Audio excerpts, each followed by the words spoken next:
Hello, everyone. I am Pavneet Kaur, and I welcome you all to ALS Edukemy. Today, we have with us our expert faculties, Ms. Kavitha and Mr. Thirumurugan.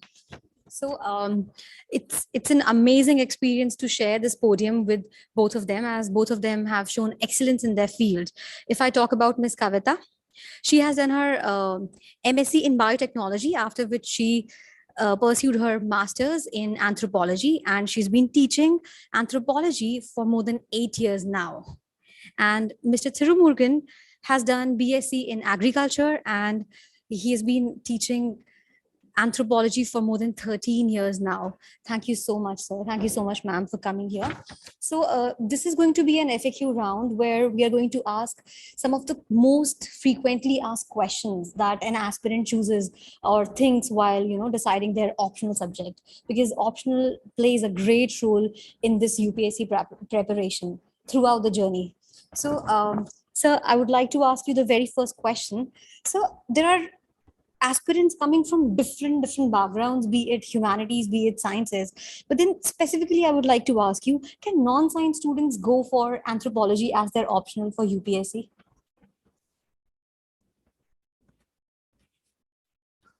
So on behalf of ALS Edukemy, I welcome you all to this wonderful session in anthropology. As ma'am said, can a non-science students opt for anthropology optional? There is a good amount of science in anthropology. In fact, we human beings are a product of more than few millions of years of evolution. And this evolution continues. Anthropology as a subject, it actually makes us understand who we human beings are. In fact, as per Alfred Kroeber, anthropology is the most scientific of all humanities, and anthropology is the most scientific of all humanities, and it is most humanistic of all sciences. A good amount of science is there in anthropology. Once when we glance the syllabus, yes, a particular aspirant, if he is not having any idea about science, suppose if he is from humanities background or arts background, he will not be in a position to understand what exactly the content is and how tough the content is. In fact, if somebody is very good in science, the very first look at the syllabus will give them a picture, oh my God, this is not going to be my subject. See, for example, if somebody is from arts background, somebody had did a BA in English or BCom or some other graduate humanities. Okay, they may not know the depth of knowledge one should have in taxonomy, the depth of knowledge one should have in anatomy, etc. So they may think, yeah, some science content is there. Hopefully, Kavitha madam and myself will brief them about the science. Let us follow like that. But if somebody is from, say, biology background, how did his botany or zoology, the very term like a taxonomy, right? The very front page have kept primate taxonomy. Oh my God, what is this primate taxonomy? So for a botany student, right, he might have studied close to 20, 25 families. Zoology means, I'll tell you, in entomology alone, there are close to around 28 orders and close to around 5-6 families in each and every order.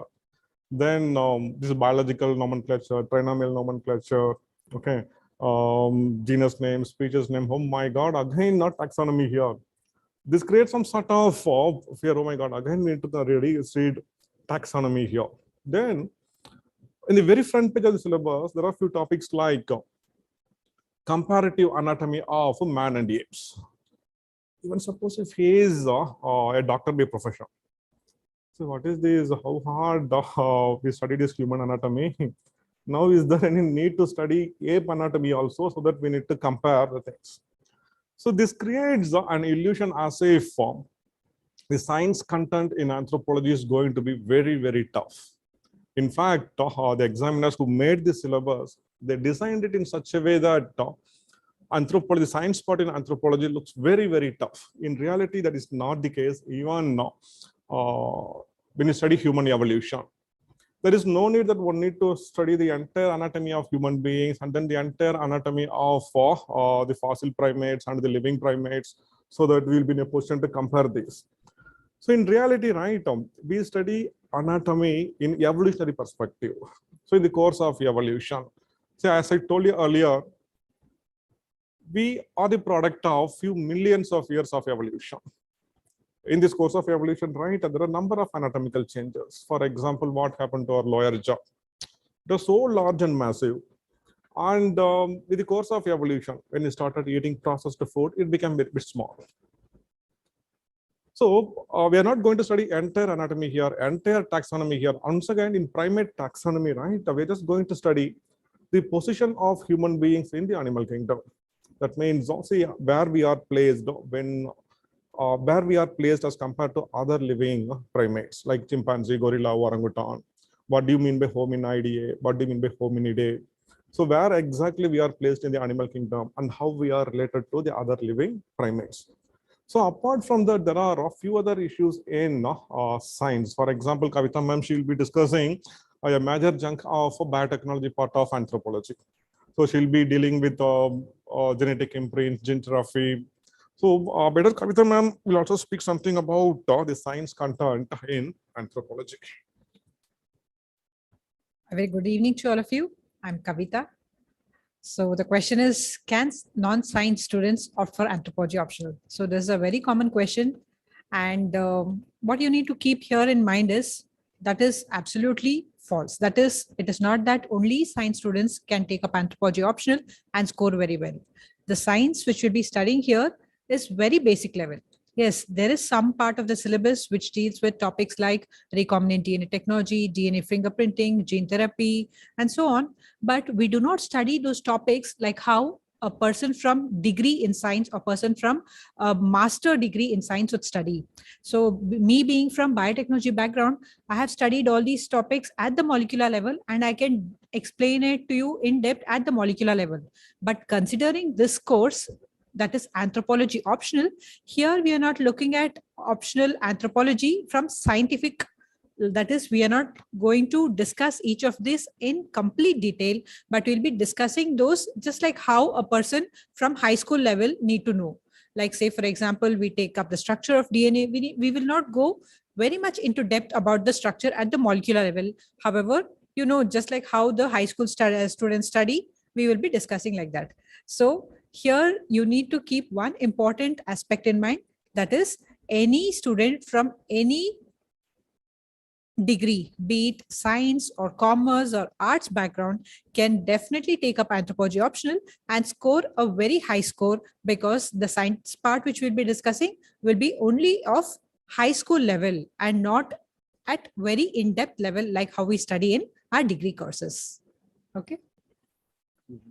One more thing about the science. Yes, we have science in anthropology.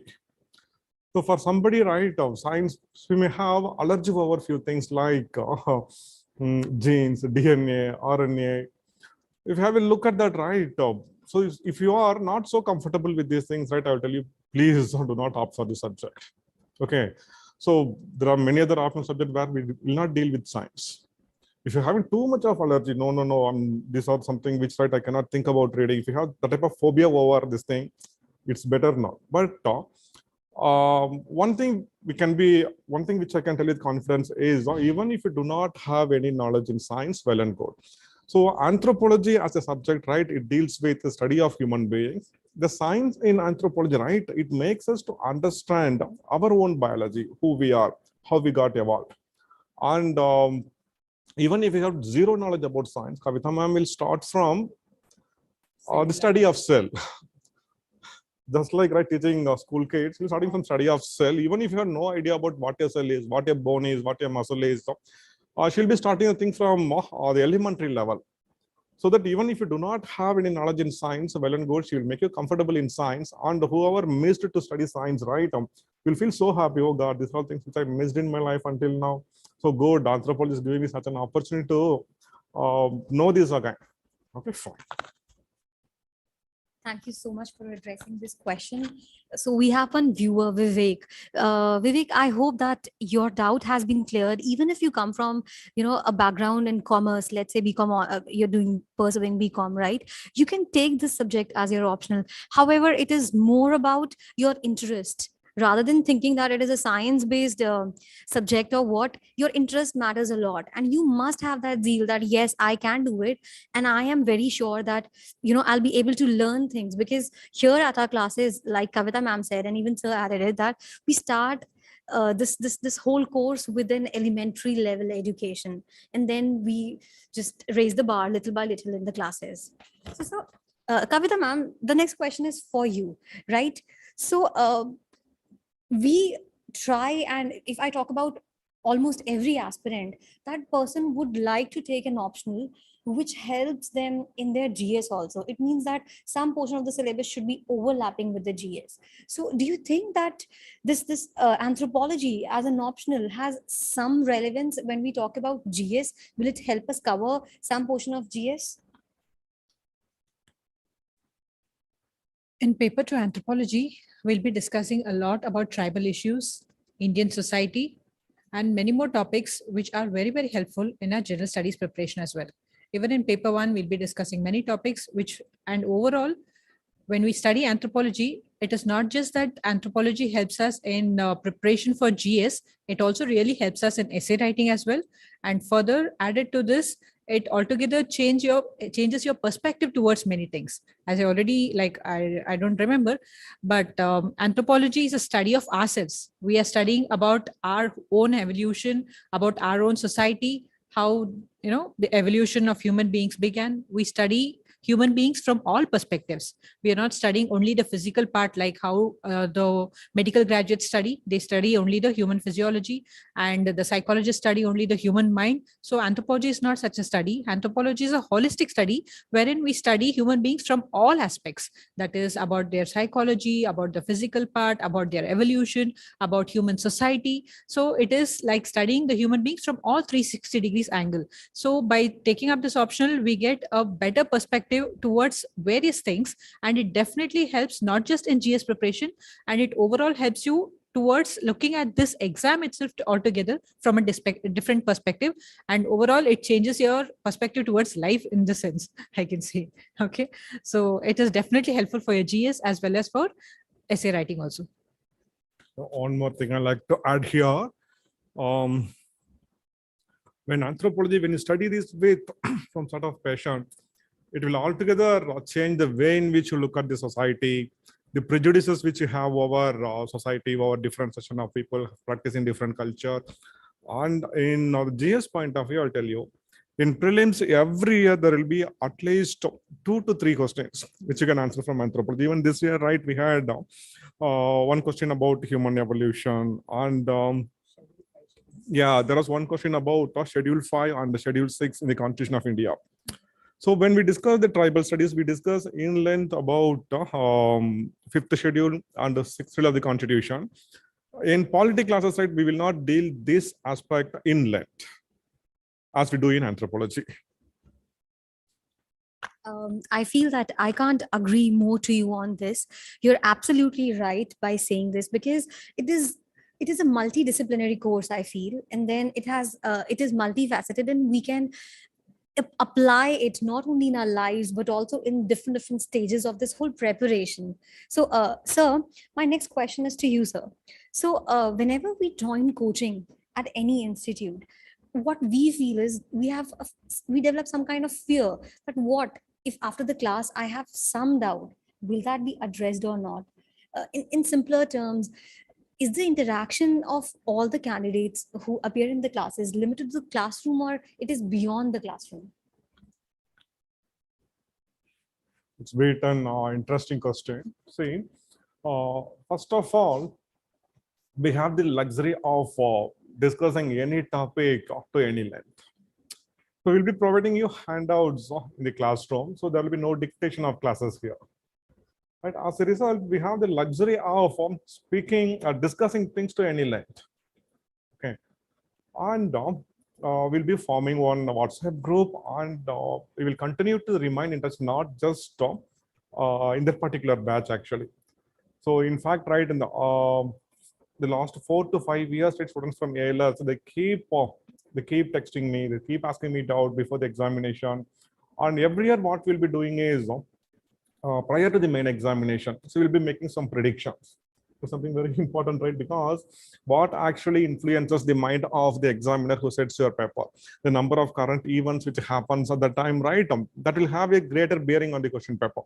So what we'll be doing is we'll be having a discussion 1 month prior to the main examination where we will be doing some prediction and we'll be asking our students, please do this, do that. And few funny things used to happen, in fact. See, as ma'am asked us after the classroom, will there be any discussion?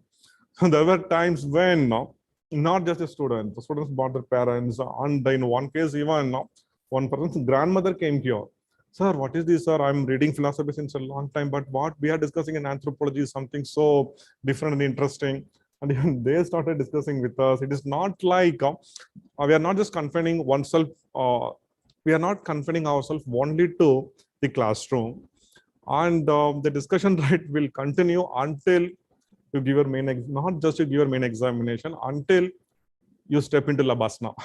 Until then, right, our discussion, our contact will continue. And this is what, right, we love to do here, because not just teaching you and okay, bye, it's all over. No, we keep updating things. We keep updating this. For example, the content which we are doing for this year, right, there will be at least some 10 to 15% new or some improved content when compared to the previous year. So this, right, we won't just confine only to this particular batch. Even to our older students, we'll make it sure we'll call them again. We'll just provide them the materials again. Please go through it. These are things which we have added new. And this type of discussion, right, will continue for a long time. So our discussion will not be confined only to the classroom. We will remain in touch until we push you into Labasana. So it is every aspirant's dream to make their journey successful. And I feel that this kind of connect is very, very important, because this is what mentorship is all about.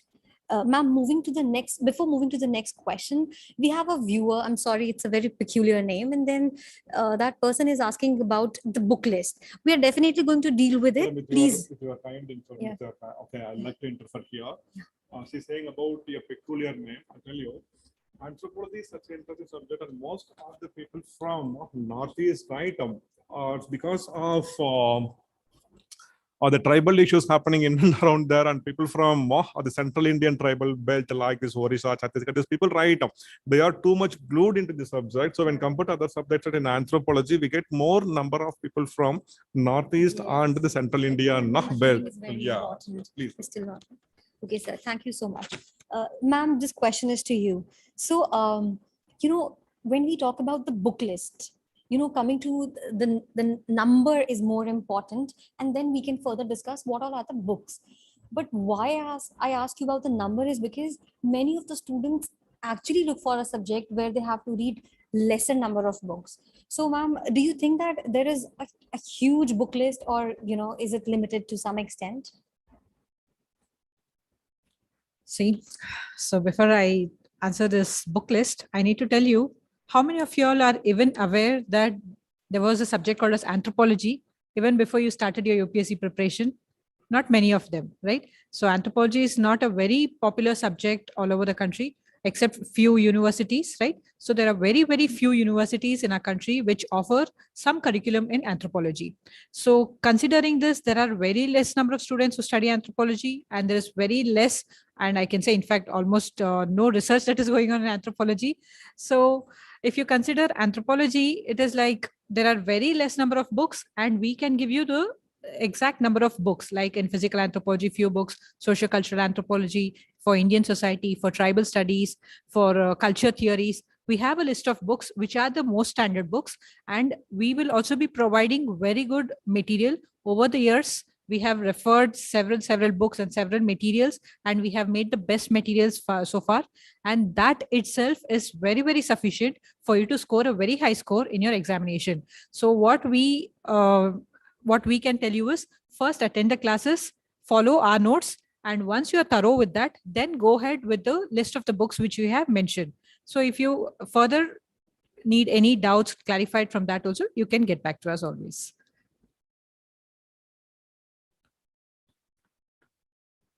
All right. Thank you so much, ma'am, for addressing this.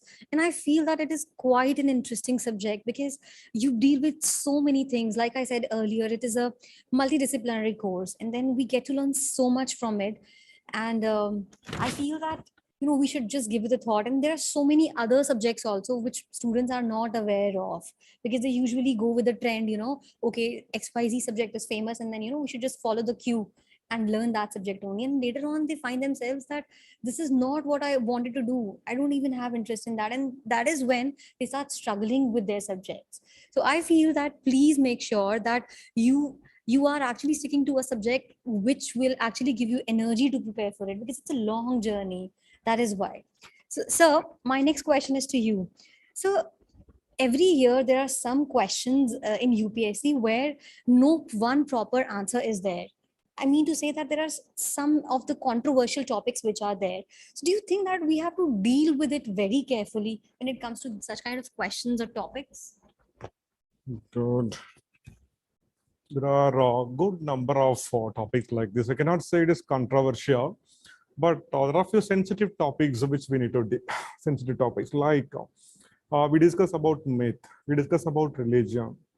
Okay, there's a huge topic which we discuss which says that myth is not a savage speculation. Myth is not just a matter of storytelling. So here one need to understand what a myth is. Most of the time, right, people tend to think that myth is something real. Okay, there'll be huge argument like we need to understand myth from its own point of view, religion from its own perspective. So, in fact, culture is nothing but man's adaptation to the environment. So even religion also, right, it's a part of our culture. There are a number of topics which are a bit sensitive like this. For example, we discuss about marriage, family, and kinship. Even here, right, most of the time, we discuss about various forms of marriage. For example, polyandry is an anthropological curiosity. So whenever an anthropologist venture into any new tribal belt, right, they just look for whether the institution of polyandry is being practiced here. Even now, right, there are a good number of tribes in India who practice polyandry. So there's something so sensitive a topic here, and the way in which the subject is taught, the way in which we address the issue, right? People will not have any prejudice. Will make us understand what is culture. So culture is nothing but man's adaptation to the own environment. I'll tell you one good example here. We all think that Buddhists, right, they are pure vegetarian, correct? Yes. Okay, but the Buddhists in Tibet, right, they eat more meat than what the people eat here in the country because it is an environment. They cannot, Tibet is snow covered at least for 6 months in a year, and they cannot think about rising cereals throughout the year, and they cannot be vegetarian. So the environment forces them. So culture is this. Culture is man's adaptation to the environment, and this is what makes even the subject so interesting. So how to view culture from the people's point of view and not from your own point of view. That's what makes the difference here. We cannot say controversial topics here. These are so sensitive topic, and as an anthropologist, right, we deal with this in a professional way. So even this controversial or the so-called sensitive topics, right, you'll be in a position to answer without hurting anyone's sentiment. So I believe that these sensitive topics are a check of one's personality as to how neutral someone is and how balanced a person's mind is. I believe that because, while you go for such a great role, when you decide to serve your nation, you have to have a mindset which is neutral and not biased. So I completely agree with you, sir. Ma'am, the next question is to you. This whole journey is very much dependent on current affairs. But then what is the role of current affairs in a subject such as anthropology when we prepare for it? See, with respect to anthropology, we need to update our current affairs only in few topics, in certain topics of paper 2, say tribal studies. Like there will be some acts, like take example, the Land Rehabilitation and Resettlement Act. So the different tribal issues, whether there has been any acts passed with respect to their rehabilitation, resettlement, or any new policies like forest policies, new environmental laws. So these aspects alone we need to update, but there's no actually any anything which we need to link for any evolutionary or physical. See, every now and then in newspaper, you can find that there have been some fossils which have been identified, some fossils have been dug, some skeleton has been identified. So this keeps happening and it appears in news every single day. So, but there's no, it is not necessary for us to include all of this and update all of this, but only in paper 2 in tribal issues with respect to the new forest policies and rehabilitation, resettlement schemes, programs for the tribal people, the policies, all these we need to keep updating. And I myself keep updating and telling it to you in the class when I discuss. Okay. Thank you so much, ma'am. So now, sir, next questions are you have to address. So when we prepare for UPSC, it is a very long journey of more than a year. Therefore, we must have some kind of timeline with us that say we have to cover our GS in the next 3 or 4 months, and then we also have to focus on our optional. So can you suggest me an appropriate time when a person can start with their optional? Things are changing at a very rapid rate, at a very faster rate. In fact, what was the condition some 15 years back, right? It's not so. See, you just told me that so it's going to be a long journey of 1 year. Can I finish the GS in 3 months or 4 months, right? So I'd like to tell you a few examples without naming them, as it is recorded here, right? I cannot just spell out the names actually. There are few officers, okay? One now. Both of them are IAS. One is in Karnataka cadre, another one is in Rajasthan cadre. OBC, they had 7 attempts.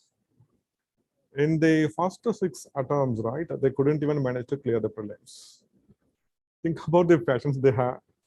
Okay, year after year, right, year after year with the dedication, okay, they continue the preparation. They had passions to withstand 6 years of failure, and look at the social stress which they will be having, they might have had, and what are all the things even their friends, their relatives, they might have spoke about them. Still, they had passions for 7 years. And in the 7th year, right, both of them in different years actually, they managed to clear the prelims only in the 7th attempt, mains through, and they got into service also, and they are serving as IAS officers. Okay. See, you are asking me about when to start. It's like, as I told, it's a long journey. Okay. We are here mainly to make it sure that your journey won't be too long. See, through our experience, right, we had close on 20 years of experience with this subject. And the things which if you do a self-study, right, see if it's going to take 4 years or 5 years, that content, right, will be in a position to provide you in a matter of for 3 or 4 months. 3 or 4 months. And it's like, if you ask me when to start, what is the need to wait?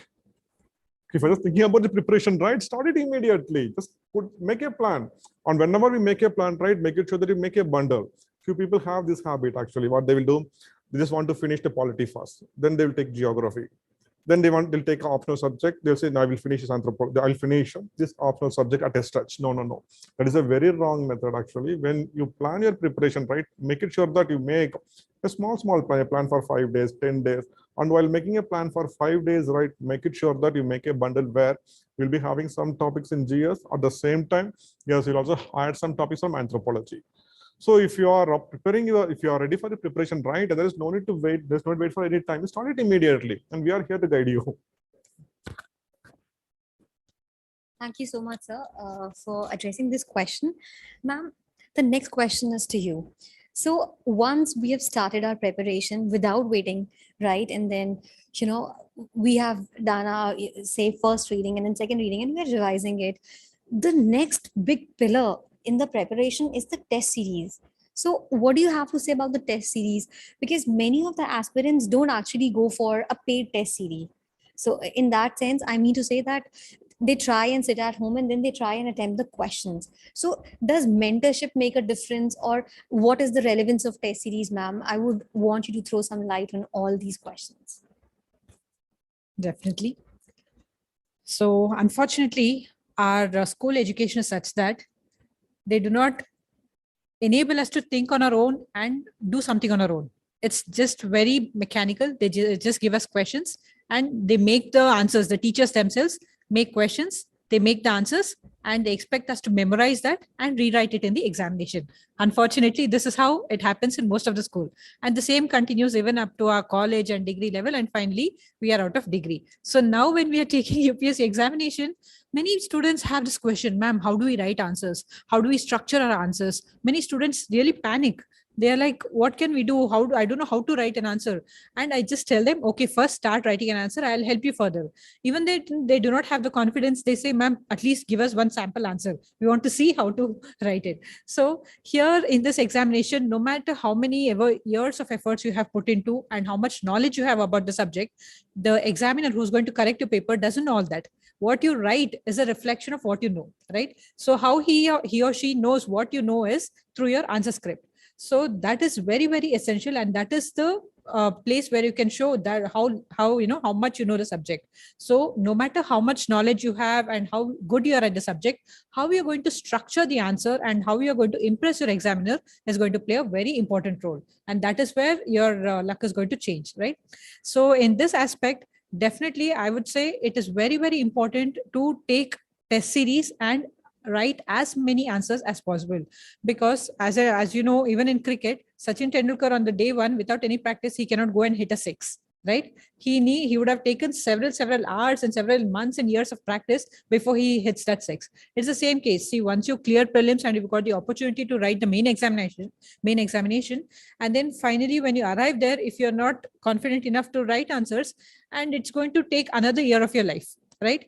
So it's always better to take as many test series as possible. So what we do in test series is, you might be very naive, you might not know how to structure the answer. See, understand, nobody is perfect, nobody knows everything when they start, right? You can just write the answers, we will correct it, and you can write the second time, third time, fourth time. After 4 or 5 times, definitely you would have improved. See, as in how we are conducting the course, after some 3 or 4 topics are taught, then we'll give you a few questions to answer from those topics. So you can write answers for that and you can submit it to us. We will go to the answer. We will, we will tell you how you can further improve either in the content wise or in the way you can structure the answer. That will help you. Further, you can take up exclusive test series also. Here we will be discussing the topics ahead of the test. That is, say we are going to have in test number 1, we are going to discuss 4 topics. We will have a brief discussion about those topics before the test. And then you can take up that test. You can read thoroughly, take up the test. Then when you submit your answer scripts, we'll go through it in detail. And we will give you all the inputs, like how whether you need to improve on the content or whether word limits, or how to not include unnecessary things, how to answer more technically. See, you can, if you see the question paper, you might think these are all very simple questions. Any school children also can answer it. But the way a person can, or way a person approaches it from a generalist point of view is different from how a person who has studied anthropology answers it technically. So we'll have to use certain technical terms, like say, for example, ethnocentrism, cultural relativism. Everybody knows these meanings of this, but just writing it as a generalist wouldn't be much helpful, and it would look like as though you just prepared for general studies and appeared for the examination. So you'll have to look at it from a technical point of view and structure it in a thorough manner. So we will be guiding you through all of this in the test series. And I will say definitely test series is very, very important for you to prepare well.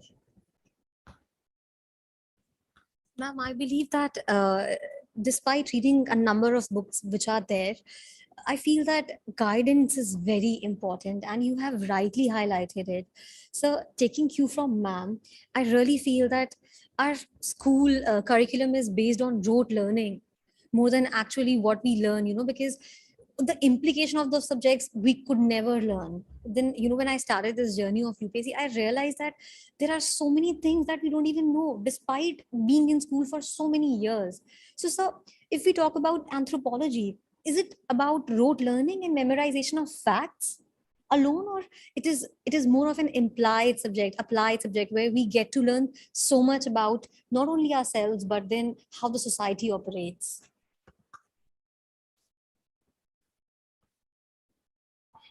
I think hardly there is any subject where there will be nothing left for memorizing or nothing left for by hearting. Even in philosophy, I think there are few concepts which people need to by heart. Okay, and I'd like to tell you one very important thing. This is a competitive examination of its very highest class. Okay, one of the toughest examination in the world. And once when you are into this, right, what generally we say is one need to have the combination of all the three. Okay. Are you in a position to read and understand? Yeah, read that, understand that well. No, that is not possible. At least try to by heart it. Okay. See, there are few things which one need to by heart here. There are few data which one need to memorize in anthropology, yes. But it is here, right? Our experience will help you in even keeping the things in your memory. See, I will tell you one very simple example. When we discuss the primates, the evolution of fossil primates, okay, there is a need to by heart the cranial capacity. That means the size of the brain. Okay, for Australopithecus, the cranial capacity was less than 600 cc cubic centimeter. For Homo erectus, it used to be less than 1400, with only only one exception, being the Narmada man having 1421 cc. So we'll try to explain you in a different way. See, for example, we don't have any hatchback cars with the engine displacement of for less than 600 cc, correct? So just remember this for Australopithecus. Australopithecus had to reach even a hatchback level. Okay, a good number of hatchback cars, right? They have a cranial capacity of around 1400 cc, right? Less than 1400 cc. I think Homo erectus, right, have reached this level. Will anybody forget this after this? Similarly, right, when we discuss about the cultural evolution, okay, so there are a number of things which one need to by heart. For example, when in cultural evolution, we discuss about the Upper Paleolithic culture. In Upper Paleolithic culture alone, right, there are 4 distinct stages: Perigordian, Aurignacian, Solutrean, and Magdalenian. Here, right, one need to use a number of mnemonic to remember this thing. PASM. So in South Indian dialects, right, if you say PASM, PASM means affection or love. So when you discuss about Upper Paleolithic period, right, there are a number of things which will be interlinking because it happened during the Upper Paleolithic period, right? There are a number of cultural innovation, a number of radical changes which happened in the life of the people.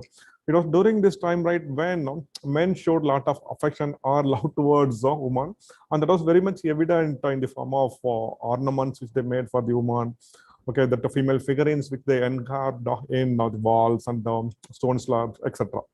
Okay, so how to remember, how to correlate these? There are a number of ways by which, right, you can correlate the things so that blind memorization or blind by hearting of facts is very, very minimum here.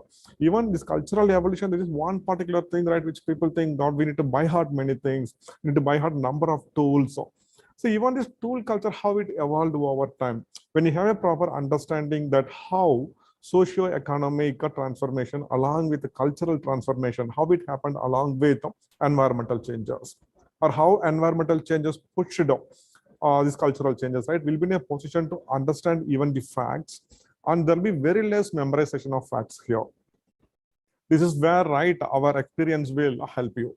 So even while studying the human anatomy in evolutionary perspective, or even when you study the stone tools or lithic tools, bone tools, etc., there will be no need to by heart the things. But at times there will be a need. For example, when you discuss about the Paleolithic cultures in India, there are a good number of sites which we need to remember. But initially, right now, you may feel that, God, should I by heart all these things?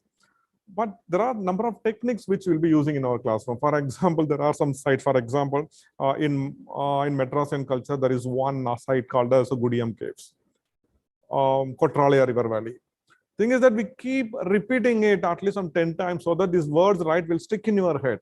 These are actually, apart from the content in anthropology, these are the teaching techniques actually which we use to make it sure even by hearting the toughest of tough things will be easy. For all the students and candidates who are watching this, it is a big learning today. Sir has rightly pointed that firstly, the subject is more about correlation and understanding. And also the next very important thing is that even if there are some kind of facts that you have to learn, the very first basis is cognition, where you are going to learn so many things for the first time. And when you revise them, it becomes a part of recognition, where you'll be revising them multiple times, and then you'll definitely learn them one day. And also, along with that, as Sir has pointed out very clearly, that there'll be some kind of tricks which we usually use so that we can memorize so many things. So I feel that a combination of all these will help you understand this and answer in a better manner whatever question comes to you related to it. Ma'am, the next question is to you. Ma'am, we have always heard that it is not about a bright student who's going to clear this paper, but a hardworking student. So sir, ma'am, there are so many students who feel that we are average students, right? And then anthropology, they fear it, that how will we do it, because it is altogether very different, and comparatively relatively less number of people opt for this. So ma'am, can you just share your views on this? So first of all, if you're still considering yourself as an average student and thinking whether I can take up this optional, first realize that you've already made up your mind to prepare for UPSC. So that itself shows you're courageous enough to take up one of the toughest examinations in the world. So that is more than enough for you to take up any optional, be it whatever, public administration, sociology, psychology, philosophy, or anthropology. You have made up your mind to take up this toughest examination, and you have decided you're going to crack it. So you are definitely capable of studying any subject, and you can still crack it. All I would say is, do not think of yourself or consider yourself as a bright student or average student or poor student. There's nothing like that. See, it is not your marks which you scored in your 10th standard or in your 12th or in your degree which is going to decide whether you're a bright student or not. All that anthropology needs is how much of interest you have. I told you, anthropology is the study of ourselves. Can there be anything more interesting than that? Can there be any other subject which is more interesting than studying about your own self? Right? So anthropology is a very, very interesting subject. It's just that you should have the passion for it. So if you have the passion for it, you have the interest for it, you can definitely study, no matter whether what you consider, what student you are, or what you consider yourself as, and how much score you got in your college or degree. That really doesn't matter. If you have the passion for a subject and you study diligently and work hard, I wouldn't even say hard work, it's a very easy and interesting subject. So you will yourself find it so interesting and curious that you will study more than us. So we have had many students who have got into master degrees, and few of them who are also doing PhD after taking up anthropology optional. So initially they've started their preparation for anthropology along with UPSC, and they were so much impressed by the subject, they went ahead to pursue master degrees and even PhD in anthropology. So that is how interesting the subject is. So all it requires is your passion. Ma'am, this reminds me of Theodore Roosevelt. So he said that once you think of it, you're halfway done. So this is how it is. Once you have decided that you want to appear for UPSC, I think that is the greatest possibility of taking up an optional such as this. Thank you so much, ma'am, for addressing this. So my next question is to you, because it's all about reading and understanding and correlation, sir. This whole journey in this paper. So I would want to know, what is the basic book list that a student must have so that they can just be on track and prepare for anthropology as their optional? Is something very important to address here, because I have seen over years that students were misguided here. I don't know why even a few who are very much qualified to guide the people, right? When I have seen many suggesting students to aspirants to begin from anthropology by Ember and Ember, Carl Ember and Melvin Ember. See, that's a very fantastic book, and one should have that book. That's compulsory. But I do not prefer you to start from that book, and that is not a book for beginners. Okay, it's not a book for beginners. So where you are going to begin, that's something very important. And there are good number of books in anthropology. I recommend you to get a list of, get this book, keep it with you. For example, for physical anthropology alone, I'll tell you there are a good number of books. There is one written by P. Nath, and that is the standard reference book used by most of our examiners. They use that for making key. They use that for setting question paper. So that's a very standard book actually. Along with that, we have a B.M. Das, then the one written by Shukla and Rastogi. So these are the things which one need to have with them. And there is no need that we need to read that entire book here. Suppose if you read a particular topic, for example, genetic imprints in human diseases. Okay, so just check who have dealt with that in length. For example, if it is also elaborately dealt in Pinath, it is not the case in Shukla and Rastogi. At the same time, there are few topics like methodology of growth studies. Shukla and Sudha Rastogi have dealt that in length, but Pinath, he didn't dealt with that particular topic. So what I prefer you is try to get the list of books. So for physical anthropology, right, we have this list of books. Okay. Then for socio-cultural anthropology, again, we have a number of good books, one written by Madan and Majumdar, one written by Nadim Hasnain and Umashankar Mishra. And there is one book for culture theory written by Upadhyay and Pandey. So these are the books which one should have. So, but suppose if you are joining our classes, right, what I prefer you is, okay, I will give them a list of books, but I'll ask them, please do not go through it now. Let me just, because after going through all these books several times, right, only we have made a content. First, right, follow us. Then after that, right, if you have time, then you go through the books. Okay.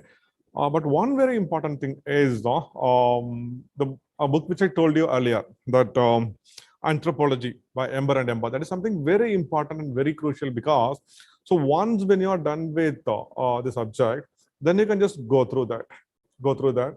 And there are a good number of boxes where they have mentioned some interesting facts. And most of the times, right, there's to ask questions straight away from that. Even last year, right, there were few questions which people said, sir, there is something very new, For example, there was one question about Sapir-Whorf hypothesis. Kavitha ma'am, right, discussed that in length actually. Sapir-Whorf hypothesis, how culture influences language and how in return language influences culture. So Ember and Ember book is built, it is compulsory. One should have that book, but make it sure that do not begin your preparation from that book. I advise you the best book to start with is Physical Anthropology by B.M. Das and Social and Cultural Anthropology by Nadim Hasnain and Umashankar Mishra. Then for paper 2, right, we have good number of books written by, again, Nadim Hasnain sir. One is about tribal India, another one about India, society and culture, continuity and change. And for prehistoric archaeology, that is one very critical topic in anthropology, where right, people cannot do self-study. Prehistoric archaeology. For that, there is one book written by Bhattacharya, Outlines of Indian Prehistory by Bhattacharya. So these are the books one need to have the preparation, but there is no rule that we need to read this page by page. So once when you select a particular topic, make it sure that identify this particular topic in the book, pick the essential content, and read it repeatedly. Fine. There is one more book that's written by Anthropology by Indrani Basu Rai.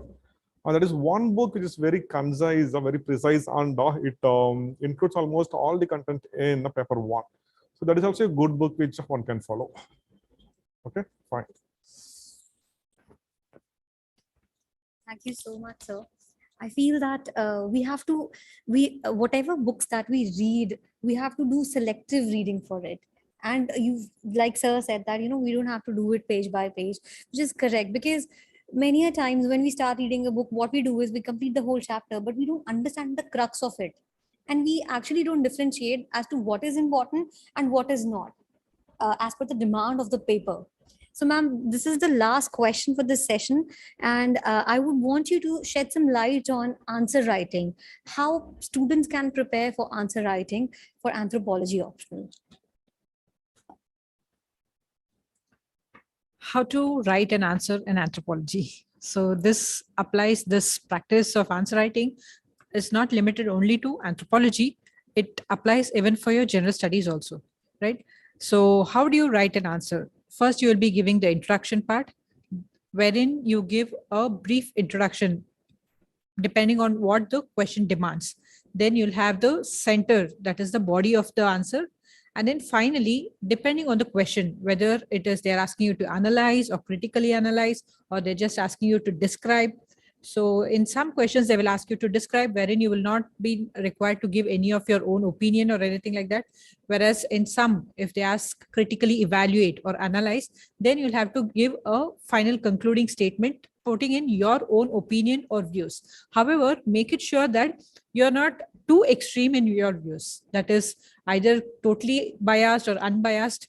It should be a balance. Like that is what is very important for this examination, right? You must be diplomatic. You should have balanced views about everything. You should write both the positives and the negatives, that is the pros and the cons, and finally give solutions if possible. If possible, what are the possible solutions? So that is how you can structure your answer. Even sir will add few more points to this. This is something very important. So one need to know what your examiner expects from you. Most of the time, students complain that after giving a very good paper, they tend to get very poor marks. That is largely because one need to understand what exactly your examiner expects and what exactly is the content is being expected and how precise and how. See, one very important thing is few people write while writing an answer, they just start a line and they will not finish that line. They just keep continuing and they'll write for one single line will be one paragraph. So when your examiner reads that right while evaluating, when he starts here, right, while finishing the line, he will forget what he has written earlier. So how many times, one very simple thing is, so you might have read the Frontline magazine. And people, you may also read Times of India, which one is so easy to read. Times of India gives a lot of comfort, right? That is not the case with the Frontline. See, what I meant to say here is there is no need to use of the colorful language. There is no need to impress your examiner with your English here. It is the content which matters, how simple and how lucid you are writing, that matters here. There are many more things about the test and answer writing, which we'll be discussing over time. Okay. And it is something very important which we cannot discuss in a matter of 5 or 10 minutes.